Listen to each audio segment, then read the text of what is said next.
frères dans le Christ, paix, joie, grâce, amour à chacun, à chacune de vous. Au nom de notre Seigneur Jésus-Christ, en ce samedi de la première lecture, de la première semaine du temps ordinaire, de la première semaine du temps ordinaire.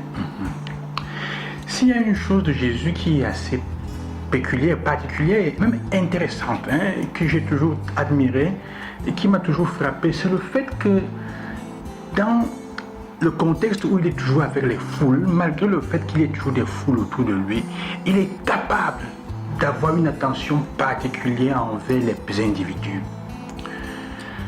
Le fait d'avoir la foule autour de lui, comme c'est dans l'évangile aujourd'hui, qui le suit depuis hier, depuis quelques jours, depuis qu'il a guéri le lépreux, ne l'empêche pas d'être attentif aux personnes qu'il a autour de lui.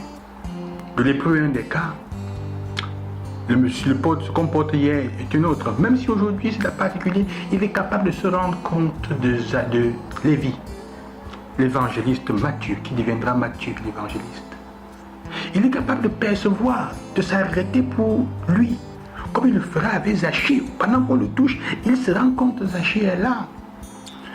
Pendant qu'il est en train d'aller vers Zachée, il se rend compte qu'une femme le touche et il y a une force qui sort de lui. La capacité d'être attentif aux personnes dans la foule. Ça fait dire à quelqu'un que la vérité de l'évangile ne se trouve pas dans le fait que la vérité de l'évangile n'est pas déterminée par la force de la masse. Elle est déterminée par la force, la capacité de la rencontre personnelle, rencontre individuelle et avec chacun. La vérité de l'évangile est là. Ce n'est pas parce que la masse est toujours encourage ou est contre une certaine façon de faire ou de voir que c'est nécessairement faux. La vérité de notre foi ne dépend pas du fait qu'elle soit acclamée par beaucoup de personnes ou que nous soyons toujours appréciés et adulés par le monde entier ou pas. Si un message est vrai, s'il porte le bonheur, s'il porte la vie, s'il porte l'amour, s'il porte libération et liberté là où il est vrai. Quel que soit ce que les gens disent, que tu sois d'accord ou pas d'accord, que tu sois contraire ou pas contraire, que tu l'embrasses ou tu n'embrasses pas, que la foule soit en train de critiquer ou pas, ça n'empêche pas la vérité de cela. Et particulièrement quand ça touche l'évangile, c'est encore plus fort et encore plus grand. Et donc par rapport à cela, je m'arrête aussi sur le fait qu'aujourd'hui, qui est dit dans le texte une chose intéressante, et qui nous dit justement que malgré toute cette foule, la foule suit Jésus.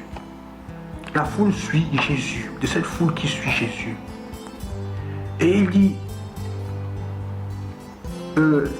ils étaient nombreux à le suivre. Mais surtout de ceux qui étaient nombreux à le suivre, c'était qui? On nous dit c'était les publicains et beaucoup de pécheurs.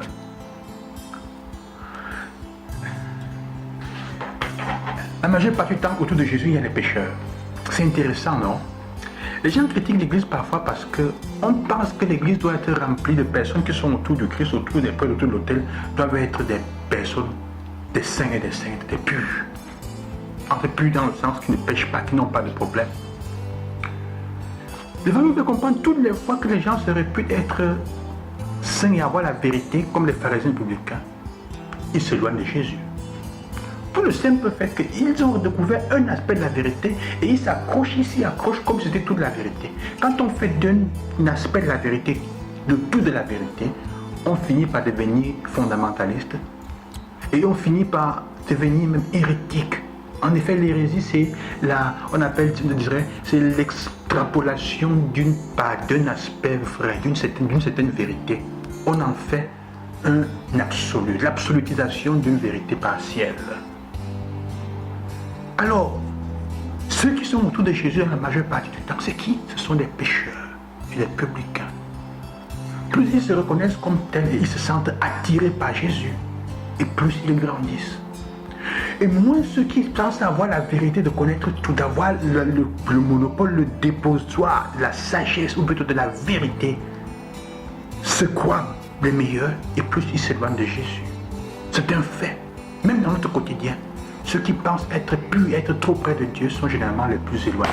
Ceux qui ont le courage de reconnaître leurs péchés et de se laisser attirer par le Christ, d'aller par sa parole, sont ceux qui à la fois, un peu à la fois, sont proches de lui et qui à la fin deviendront ses vrais ambassadeurs et ses vrais missionnaires. Ça c'est frère. Aujourd'hui, je vous souhaite cela, je vous demande la grâce de ne pas avoir peur, n'ayez pas honte d'être proche du Christ, n'ayez pas honte de vous rapprocher de lui. Hein? N'ayez pas honte.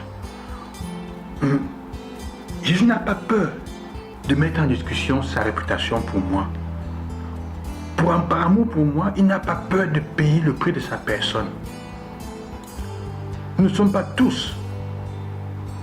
Nous sommes tous les fruits de l'amour de Dieu qui a pensé à nous sauver au-delà de lui-même, qui a donné sa vie pour nous-mêmes. Non seulement sa vie, même son nom, sa réputation. Il est venu pour moi. Non pas parce que je suis brave ou parce que tu es saint, mais parce que tu es pécheur et perdu.